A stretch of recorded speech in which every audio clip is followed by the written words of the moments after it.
Selamat hari Minggu Bapak Ibu Saudara yang dikasih dalam Tuhan. Apa kabar? Udah ke gereja belum? Saya hari ini sudah ke gereja. Dan puji Tuhan, apapun keadaannya, sesulit apapun, jangan lupa tetap berkumpul bersama saudara seiman, mencari wajah Tuhan. Bapak Ibu, hari ini saya ke gereja. Saya diberkati sekali oleh Pastor Adi Sugiro memberikan berkat firman Tuhan dari Lukas 1.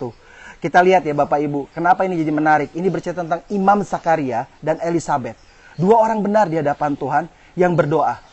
Kadang-kadang kalau kita melihat di dalam kehidupan kita ada begitu banyak pengalaman, bukan satu dua orang, kita berdoa, tapi kita tidak mendapat jawaban doa. Bagaimana caranya supaya doa kita dijawab oleh Tuhan? Ini kan sesuatu hal yang menarik dan memang kita ingin belajar bersama Bapak Ibu. Jadi kalau kita melihat, untuk kita bisa dijawab oleh Tuhan doanya, yang pertama kita harus punya komitmen dan konsisten di dalam Tuhan. Sebagaimana kalau Bapak Ibu lihat, Zakaria dan Elisabeth melayani Tuhan. Mereka adalah orang benar di hadapan Tuhan. Kalau kita lihat di Lukas 1 ayat yang ke-6, keduanya adalah benar di hadapan Allah dan hidup menurut segala perintah dan ketetapan Tuhan dengan tidak bercacat. Garis bawah Bapak Ibu, dengan tidak bercacat. Mereka adalah orang yang dekat dengan Tuhan. Mereka adalah orang yang berdoa dengan konsisten di hadapan Allah sendiri. Kita harus paham bahwa pada saat kita berdoa dengan konsisten dan penuh komitmen, ada kunci kedua supaya doa kita dijawab, yaitu kita menemukan keperluan Tuhan di dalam doa kita. Sekali lagi saya ulang, kunci yang kedua doa kita dijawab adalah kita menemukan keperluannya Tuhan di dalam doa kita. Kalau kita melihat jawaban doa Imam Zakaria dan Elisabeth adalah lahirnya Yohanes. Yohanes ini signifikan di dalam rencana besarnya Tuhan. Signifikan sekali mempersiapkan jalan bagi Tuhan Yesus. Sehingga semua orang bersiap menyambut kehadiran Raja kita, Tuhan Yesus Kristus. Ada kepentingan Tuhan yang luar biasa yang ditaruh di dalam doa Imam Zakaria dan Elisabeth.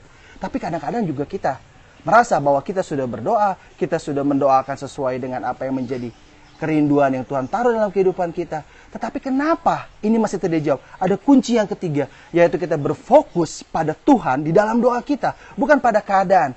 Karena seringkali, meskipun kita berdoa setiap saat, kita melayani Tuhan dengan begitu rupa, kita merasa kita melakukan hal yang luar biasa di dalam pekerjaan yang Tuhan titipkan. Tapi kadang-kadang, pada saat kita menghadapi secara pribadi persoalan dan permasalahan, serta beban doa tersebut, kita melihat dengan cara pandangnya manusia. Tadi di Lukas 1 ayat 6, kita membaca sama-sama. Mari kita lihat. Keduanya adalah benar di hadapan Allah dan hidup menurut segala perintah dan ketetapan Tuhan dengan tidak bercacat. Excellent.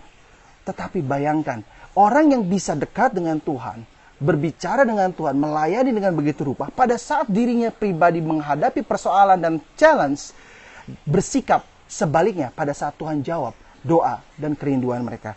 Kita lihat di ayat yang ke-18. Lalu kata Zakaria kepada malaikat itu, bagaimanakah aku tahu bahwa hal ini akan terjadi?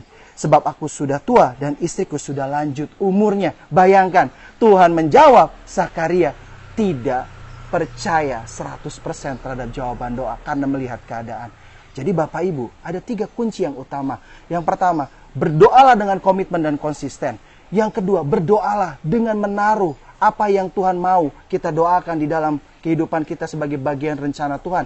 Jangan sampai seperti di Yakobus 4 ayat 3, kita salah berdoa sehingga kita tidak menerima apapun. Karena doa yang kita ajukan itu untuk memuaskan keinginan dan hawa nafsu kita. Jangan sampai seperti itu. Dan yang ketiga kunci yang paling penting, pada saat kita berdoa, fokus pada Tuhan yang luar biasa, bukan pada yang lain. Saya yakin jika 3 hal ini kita lakukan, kita akan melihat bagaimana Tuhan bekerja dan menyatakan, menjawab doa Bapak Ibu semua. Sehingga mujizat terjadi dalam kehidupan kita. Terima kasih Bapak Ibu. Saya percaya kita diberkati. Tetap bersemangat di rumah. Tetap bersemangat di dalam berdoa, tetap bersemangat di dalam membaca firman, dan melakukannya dengan setia, meskipun di rumah saja. Selamat hari Minggu, have a nice weekend. Tuhan memberkati.